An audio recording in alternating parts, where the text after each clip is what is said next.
Kia ora, good morning everyone, and welcome to day 2 of our 5-part mini Not-An-MBA series. I'm excited to be coming to you live again this morning, and I hope that you are all joining me from a place of warmth and comfort and enjoying lockdown. Now, I don't know about you guys, but I'm really enjoying this, and those of you who are tuning in from Australia, Melbourne in particular, are probably rolling your eyes at me saying that and thinking, yeah, she'll find out. And fair enough, you're probably right. But for the last few days, I have really enjoyed homeschooling. I know, touch wood, I'm going to touch some wood, and hanging out in particular with my youngest daughter. So I'm homeschooling 3 children, but the reality here is that I'm really only homeschooling one because I've got a teenager who will do whatever she can to avoid being near anybody else in the family. So I don't really have to do a lot with her. She's very self-motivated. She's doing year 11. And I have an 11-year-old who is so excited to be on the phone with her friends for most of the day that she stays away from us also as much as she can and takes regular breaks on the trampoline outside. So it's really just me and my 6-year-old Harriet. You might have seen I posted on LinkedIn last night a really cute photo of Harriet doing our book orders. And so she's in charge of putting the stickers on and the labels and getting all the packing slips all sorted, and she's all about it. And so I've decided that is homeschooling. For example, for maths yesterday, we made pikelets. So I'm picking that my homeschooling techniques might not fly in a proper educational environment, but I am loving it. And so long may that continue. I can see straight away in the comments, those of you sharing that you have also got teenagers homeschooling that are avoiding you like the plague. It's nice, isn't it? The problem is later in the evening when all of a sudden they're very social because they don't want to go to bed. And so I've got someone hanging around 10 or 11 o'clock at night, and I'm like, piss off, go to bed. I've been dealing with you kids all day, but that is fine. Ed, it's funny you say that Harriet could sign the books as she packs. At the launch party at Unity Books a couple of weeks ago, I had my 2 youngest with me, and Harriet was, in fact, standing behind the counter, and for those who requested it, adding her signature to some of the books that were signed that night. So there are Harriet Mackay signed books out there. And I have no doubt that child is going to achieve some level of notoriety in some field. So if you are one of the lucky people that has one of those books, that is much more valuable than a book that has been signed by me. So keep on to that. Put it somewhere safe. That will be worth something one day for one reason or another. Whether that's positive or negative, I wouldn't like to speculate just yet, but I have no doubt that child will achieve fame in some way. So Ruth is saying that her teenager didn't know how to address an envelope. And it's funny you say that. And I was thinking about that yesterday, about all those skills that we take for granted that my children just don't quite have. And one of those is like how to properly conduct yourself on the phone, right? Because there's no landline. And so I remember being taught as a child, hello, Alicia speaking. Yes, thank you. I'll just go and get my mum. Okay, nice to talk to you. Goodbye, and all of the pleasantries. And I realised a couple of years ago when my teenager hung up on me in quite a summarily sort of a way, just at the end of a phone call. And I thought, you rude tart. And then realised, well, she doesn't really know what the conventions are for how you politely conduct a phone conversation, because we don't have a landline and it's not something that happens very often. And they're always just kind of FaceTiming or DMing with their mates. So another one of those skills that gets lost. And maybe that's a good segue into what we're talking about today, skills that get lost, because a lot of skills and knowledge do get lost now. And so you'll remember that yesterday we talked about flexibility being the core kind of capability for a person who wants to succeed in a modern world and for a leader who wants to be effective in the modern world. And that's really important because we need to be able to shift and move with the world around us, right? Like, it doesn't matter how good you are, you're going to become irrelevant at some point, or at least what you know or what you can do will, because the world changes. And so if you're not shifting all the time and rebalancing and working out how to kind of groove with that, then you are inevitably going to find yourself out of step at some point. If you're not moving forward, you're actually moving backwards. And I really do believe that. And the data tells us that the half-life of a skill is less than 5 years. And it makes me wonder what the half-life of knowledge is, right? Because the traditional university model tells us to just fill our little brains up with as much as we can in terms of what we know. And I think that model made a lot of sense in an environment where knowledge and information was at a premium. Okay, there was a scarcity involved in knowledge and information. And universities held the key to that, didn't they? And if we throw back historically, once upon a time, pre-printing press, having knowledge genuinely was the exclusive domain of the elite, because they were the only ones who could afford to have books handwritten for them, right? And then the printing press came along and went, ha, we will democratize access to information. We will print all the books. And then libraries, my favorite development of civilization, came along and went, yeah, and you can all read them. You can all crack in. So that's great. And for all the things wrong with the internet, and there's a lot, we didn't get the utopian future, we got a dystopian one. But what the internet has done is it's leveled the playing field in terms of access to information. Maybe we don't want a lot of that information, but it's there. And so the university model that depended on cramming our heads full of knowledge that we couldn't access anywhere else, they had the journal subscriptions, they had the university libraries, they had the professors. The value no longer sits there, does it? Because there's not a lot that we can't Google if we want to know it.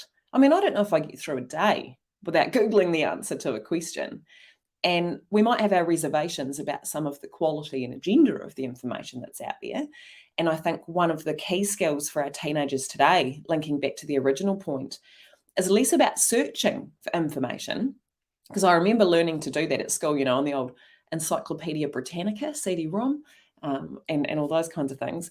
But it's more about how we judge information. So are we equipping our children with the skills to assess the quality and integrity of information? Are we assessing them?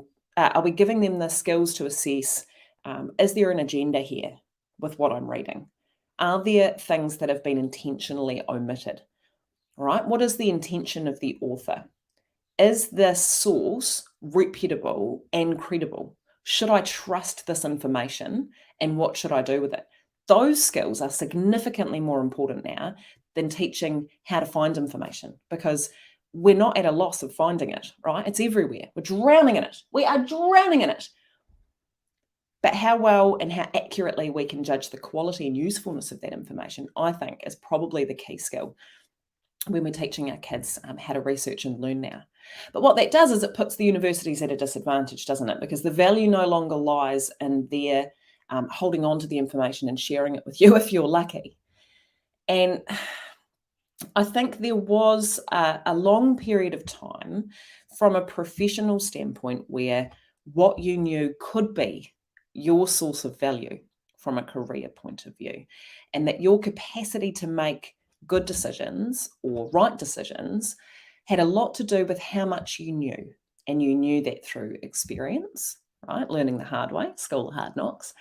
And you learnt that through training and accreditation and professional development. And you were able to wield that knowledge, right, as a source of value, as a unique proposition for you.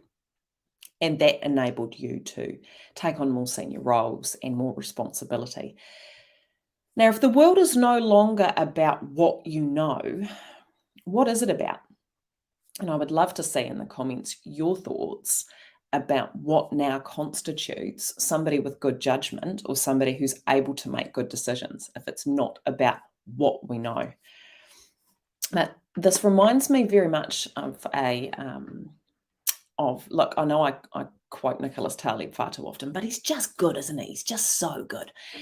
Nicholas Taleb tells the story of 1,001 days in the life of a Thanksgiving turkey, and I love it. I think about it all the time. And he says, look, for the first 1,000 days in the life of the Thanksgiving turkey, The turkey believed, increasingly so, in the safety of the world and the benevolence of the farmer, and indeed, with increasing statistical significance over time, was able to feel confident in his future prospects. And he became, safer and safer and more complacent until the 1001st day, when it was no longer such a good day to be a turkey, right? And so the lesson in that particular story, the way that Nicholas Taleb uses it, is that risk hides. Yeah. And so the significant things that really change the way the world works and have real impact on our lives. And we're talking, black swan events. That was a term that he coined, which is those really big, full on, couldn't see them coming, very disruptive events like, the GFC and 9/11, World War II, this kind of stuff that just blows everything wide open. That those events, they take us by surprise, and risk hides. It's not that it's not there beforehand, but we can't see it. And if we're not careful about asking different questions about our environment and staying aware, remember this from yesterday, and looking for what we're not seeing, then we put ourselves at a real disadvantage, because it was in fact when the turkey felt the safest that he was in the most danger. And he says that that's the truth for many things in the world, and it's hard to argue with that. And so we might not be turkeys, but I do really think that the world changing around us is what has changed the currency of our knowledge, not the knowledge itself. And so it's not that the things are less useful necessarily, but they might not be as relevant. So the thing that's changed isn't you. And what makes me uncomfortable about a lot of common leadership frameworks and development frameworks is that they really focus on, building individual knowledge and capability, kind of under the assumption that if you're good enough, you'll be all right. And I just don't think that's true. So in the book, I talk about 3 different kind of movements or waves in leadership thinking. And I relate those to 3 different kinds of stories or narratives or novel frames. And so, we've got the character-led plot or framework, which is very much what I've just mentioned, which is like your Myers-Briggs and your DISC. And, if you've got the right personality characteristics and you are valiant and heroic enough and you're good enough, then the world will be great. And this is the kind of novel that follows a protagonist on their journey, and it's very kind of, individualistic. And that's what we've been doing, I think, for the last couple of decades. Prior to that, we had the plot-centered narrative, which was very much about controlling events, and that was when, if we think about the public sector reform of the late 80s, we were very much about putting everything into contracts and KPIs and performance frameworks. And if we just controlled the variables, then we'd be all right. And that's another way of thinking. But the third and less commonly known approach to creating a story is the arena-led story, right? So the arena-led story focuses on your context and your environment. And so if we think about Lost or Gilligan's Island, or some of you might have some good suggestions here for what an arena or environment-led story is. That's where we're focusing on what's changing in the world around us, right? And then how all of our different characters and events need to change to meet the demands of that environment. And I think that's where leadership thinking needs to shift into. We need to be thinking about an arena model of leadership, which is that you need to be great. Yep. Your stuff needs to be good. Yep. But the world doesn't give a shit about you, and it's going to do whatever it's doing. And it's your capacity to bend and flex and move with that that's going to determine your success from a leadership standpoint. And we covered that a bit yesterday when we talked about flexibility. So loving some of your comments coming through. If it's no longer about what we know, what is it about? Ruth is saying that it's actually about how we're able to challenge our own assumptions, right? And we talked about that a bit yesterday, didn't we? Awareness being, how do we call ourselves on our own bullshit, right? Because our brain's an asshole. It's full of all these shortcuts. If anyone's ever read Daniel Kahneman's Thinking Fast and Slow, where he talks about system 1 and system 2, where he's saying, look, our brain is very efficient because it relies on a series of heuristics and biases and shortcuts that enable us to navigate the world at speed and with the minimum load. And most of the time, for simple, repeatable tasks, that's fantastic. Because if we had to think in depth about all of the decisions we make, we would be exhausted by morning tea time. The average person makes 17,000 decisions in a day. I reckon women in lockdown with children at home probably make double that, right? But they can also be dangerous because they leave us blind to things, and they leave us using those shortcuts in situations where more care is needed. And if we can't challenge some of those assumptions and biases, we put ourselves and our teams and our organisations at risk. So I think that's an awesome, awesome suggestion there, Ruth. Just see Sarah coming in saying that youth today do have the skills to question what's presented to them as the truth. Yeah, because they're growing up in a very different information environment, aren't they? They're growing up in an age of fake news and deep fake videos, and it's and influencers who only promote or share on the basis of what they're paid for. I remember I studied, one of my majors at university was media and comms, and Bailey, who is now my teenager, was all of about 3 or 4 years old when I was doing my degree. And I remember learning about, product placement and commercial agendas inside film and television and just ruining the poor kid's life. And even now, today at 15, we'll be watching a movie and she'll go, product placement, because she can spot it out at a distance. And I think that's a very crude version of being able to assess what's the truth. That was a very elementary step, and that the skills now are quite different. Loving your comment here, Ed, that actually good decision-making for leadership now is being able to read the horizon, right? So knowing what's coming. So there's a great book. What is it called? I'm going to have to link to this in the show notes or the comments afterwards, but essentially she talks about how, snow melts from the edges, and actually leadership effectiveness in a fast-changing world is about our capacity to know what's happening all the way at the edges. Sydney Yoshida's 90s research into organisational problems showed essentially what he called the Iceberg of Ignorance, which is that the further you travel up the organisational hierarchy, the less visibility there is of genuine organisational problems. And so once you reach the peak, the executive leadership layer, only 4% of an organisation's problems are actually known and seen and understood by that layer.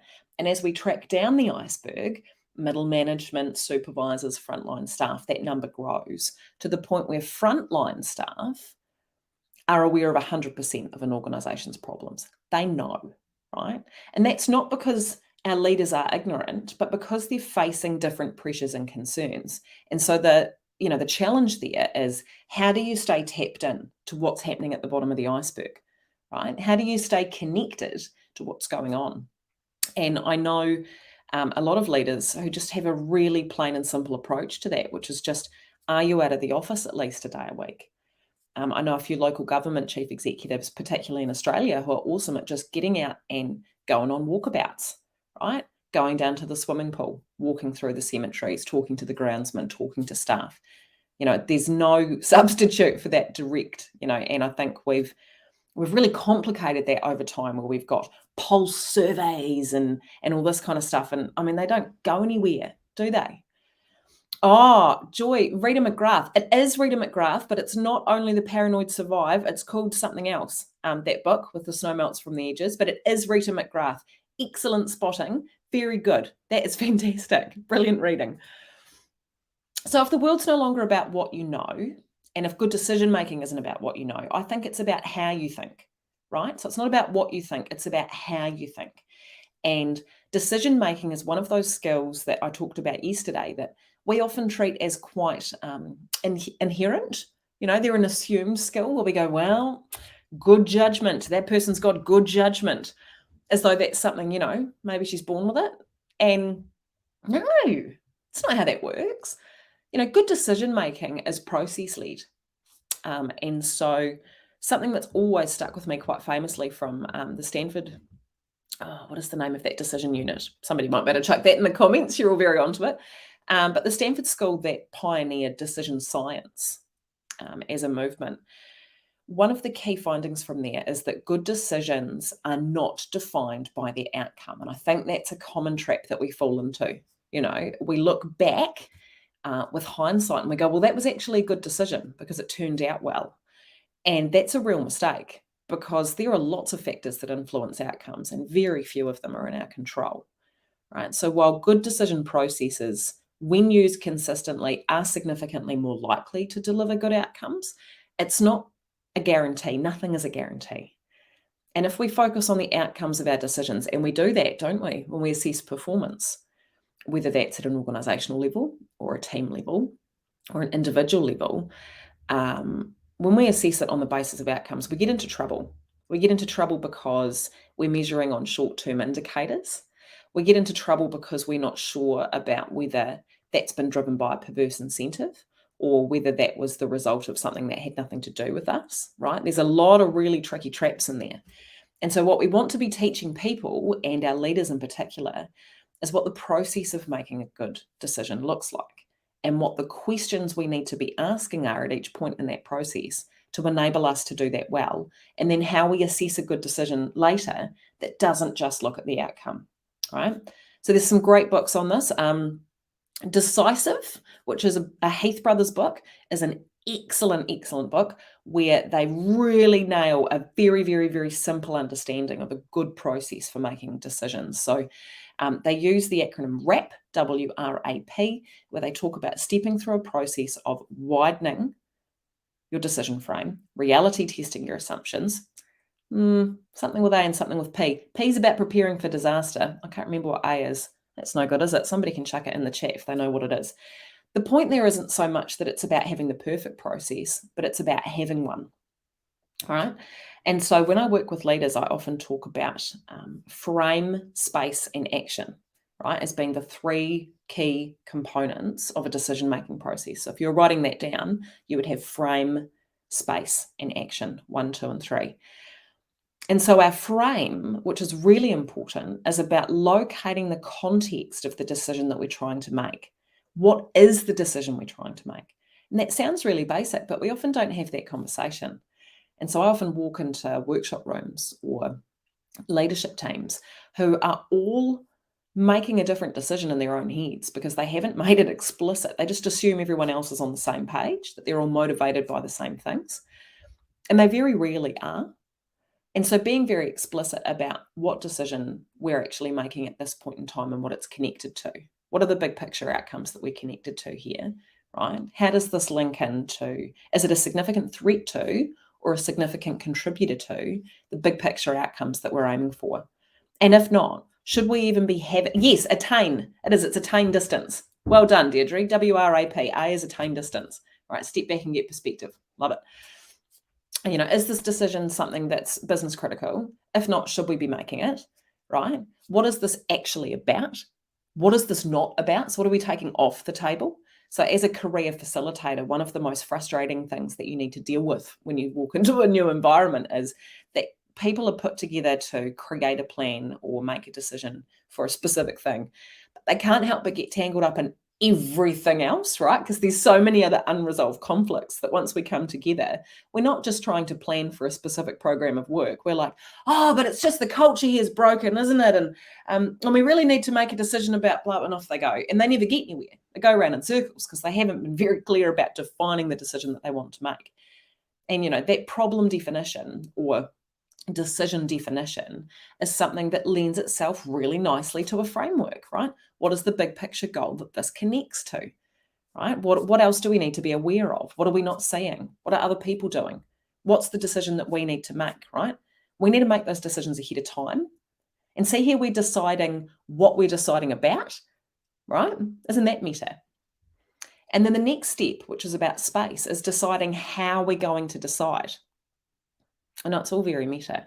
And that's going, right, okay, what's the process we're going to use for either bringing people together, because decisions are best made out loud and with others, but if it's just us making it, what's the process we're going to use to identify options, to understand our environment better, and then to narrow options down, right? What are the criteria that we're using to narrow down our options?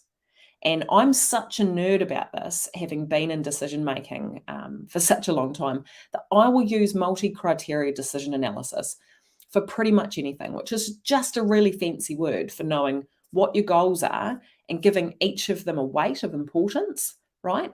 And then just scoring your options against that. I'll buy a new kitchen bench, and in trying to make a bench decision, I'll have my 6 options laid out with my 6 criteria, and I'll be scoring them against each one and coming up with a weighted score. I also do it for flights. I know that's really nerdy, but the point is that using that kind of a process sucks the personal out of it, and it keeps us focused on what our goals are and what our criteria are. Because remember, our brain's an asshole, very biased, full of assumptions. And if we think that we can get even one person to have an objective view when it comes to assessing options, much less a group of people like a leadership team, then we're asking for trouble, right? And so what we want to do is we want to suck a lot of that personal out of it and have a really clear process. Do we understand what we're trying to achieve? Are we clear about the decision we're making? Have we agreed on the criteria or the principles rather than the outcome? Have we agreed on the criteria or the principles? Because when we get agreement to that, we create a situation where it doesn't matter what decision we're slotting into it now, because we have the rules, right? Because a decision is only relevant for as long as the context that it sits in is the same. And if we can accept that our environment is shifting all the time and that we're going to need to revisit and tweak our decisions constantly, putting our energy into one decision is dumb. Putting our energy into a decision process with rules and principles, right, that we can refer back to without having to relitigate and go around in circles every time something changes, is smart. It's efficient. That's a decision we can make once and revisit sometimes, right? Rather than messing around all the time trying to cope with whatever comes at us. So what we want to agree, either in our own lives or in our teams and organizations, is what constitutes a good decision for us, right? What are the criteria or the outcomes that we assess our options against? Can we decide that? Can we have a set of values and principles and goals, right? And say we're talking strategy here, big picture stuff. Can we agree on that? And if so, brilliant. Then we don't need to have personal arguments in the middle, right? We can just feed our decision through the machine. And if we don't like it at the end, cool, we won't do it, we'll change it. But we're far better to do that than we are to depend on 6 people with opinions facing off against each other every time something changes, right? So we want to be focusing on that layer, rules and principles, deciding how to decide, right? So if the first is frame, being clear about the decision we're making, the second is space, right? Having a process for working out how we identify and evaluate options. The third is action. And I think where people get confused about decisions is they think that once we've kind of made it up in our heads, or we've nodded our heads together, that's the end of a decision process. Like, wonderful, decision's been made. No, this is how we get stuck and we don't make progress. Decisions include some action, right? And I always tell people what we need to be doing is making at any point in time the smallest possible decision to test our thinking and unearth some of our hidden assumptions, right? So the test, right? The trial, the pilot, the minimum viable decision is a critical, integral part of a good decision-making process. So if we think about that Heath Brothers rap, reality test your assumptions as you are, right? And that's assuming that, once your thinking collides with reality, once it collides with the outside world, it's not going to survive. And that's cool, right? Because we're not going into things assuming that somehow we were able to think of all the variables.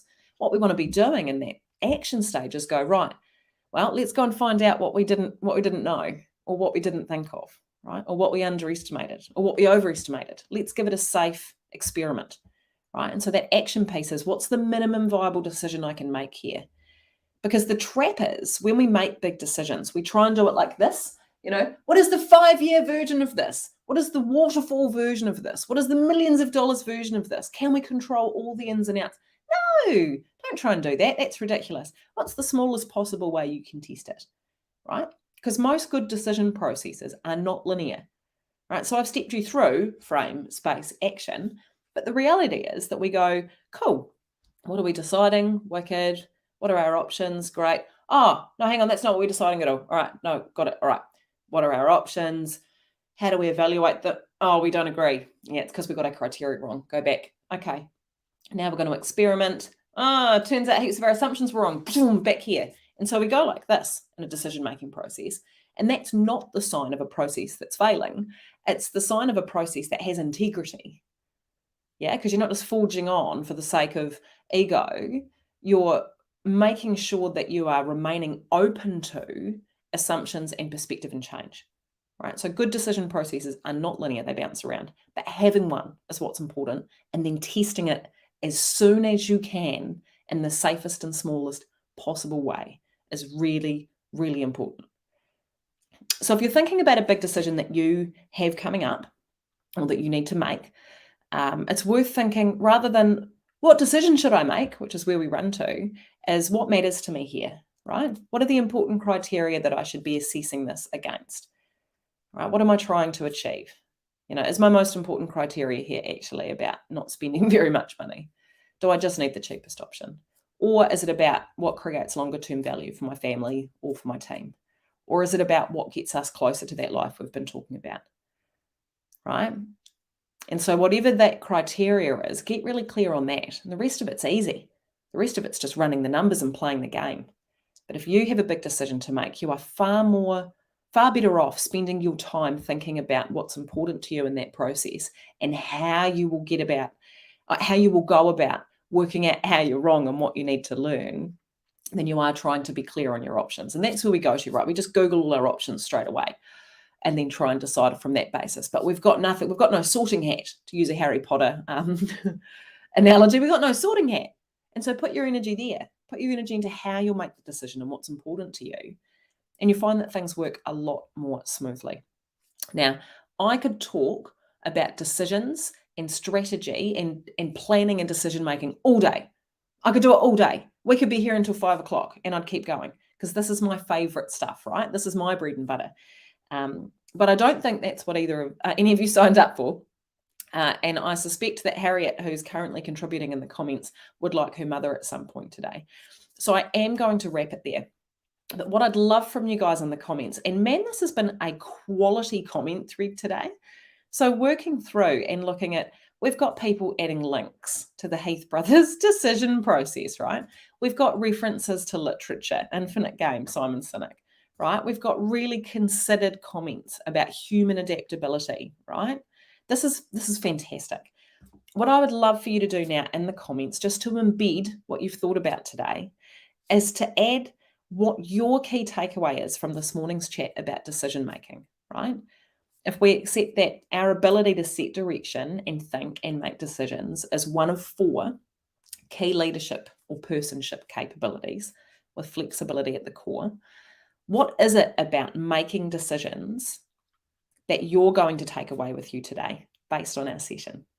Because the faster you get that in there, right, and the faster you're able to apply that in your life, the far more likelihood, it's early, isn't it? Right? The greater the likelihood that you're actually going to remember it and it will be useful for you going forward. So we've got another helpful suggestion in the comments, team. Another good one to look at is How to Decide by Annie Joke. I mean, there's so many good things out there, right? This is fantastic, guys. So Kath is going to take away that decisions include actions. Yeah, it's actually a very violent word. The Latin etymology of the word decisions is all about like dying and killing and trying things and cutting things off, right? It's a very action-oriented word. It's not hypothetical, right? It's not ivory tower. Decisions must include some kind of actions. Joanna's going to remember that good decisions are not defined by their outcomes, but by the process that's used to make them. That's fantastic, Jo. That's awesome. David's definitely taking away the RAP process. Yeah, it's good. It's really good. Like, it's a very simple framework, but most useful ones are. It's really, really good. Rachel's taking away that she's got to start with how to make the decision, not just move straight to making the decision. That's great. Grant's going to remember that one person is not the only voice. No, the more you can think out loud and with others, the better, right? And have you ever done that? I do this all the time because I get so trapped in my own head that when I go to explain my thinking to someone else, I can immediately hear how dumb it is before they've even spoken.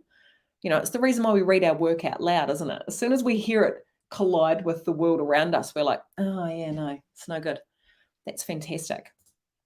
Diane's going to remember that it's important to be really clear on the criteria for assessing decisions, that's where our energy should go. Absolutely, that's fantastic. And just going to spend time getting the process right and get clear about the end goal, because then the other stuff gets easier. And what I love about that, Ange, as a rule, is that it's just so much more efficient. And I've spent some time throughout my career having to convince technical and operational thinkers of the value of strategy and policy and planning, because I think, and those of you who are working in that space and on the call will know what this is, we often get treated as the fluffy stuff, don't we? As the nice to have, that if we have time for the corporate overhead.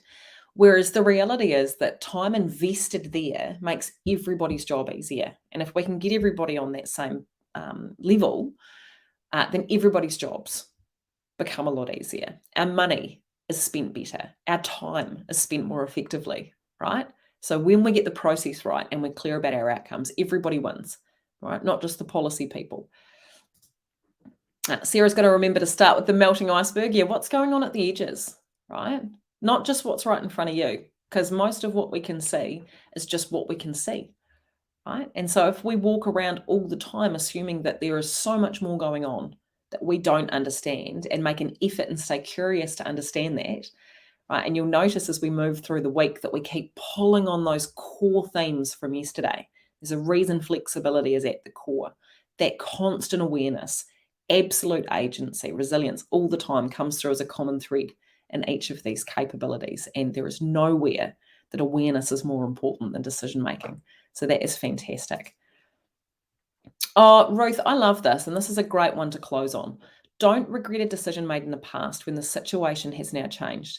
Absolutely. We do the best we can with what we have at any point in time, right? And when the world around us changes, that doesn't mean that we're dumb or our decisions were dumb. It means it's time to change, right? And if we come back to that core theme around flexibility and agency, we should never be afraid to change our mind. We should never be afraid to revisit old thinking and assumptions, but not from the perspective of judgment or blame or what was wrong with you, but from the perspective of, compassionate curiosity, right? Something's changed. Cool. Guess we need to change now. Awesome. How will we do that? Right? It's that constant shift. That is fantastic. All right, team, we have come to the end of our second part of the 5-part mini You Don't Need an MBA mini-series. Loving this, as always. Coming to hang out with you guys in the morning is such a great start to my day. I hope you've enjoyed it too, and I will be back here at 9 o'clock tomorrow morning to talk to you guys about systems thinking. Right, systems thinking, something that we've totally overcomplicated and made it sound very technical. It's actually very easy and very useful. All right. Ka kite, everyone. Have a wonderful day in lockdown. Go and enjoy whatever it is that you're going to do. And I will see you all again very soon. See you later.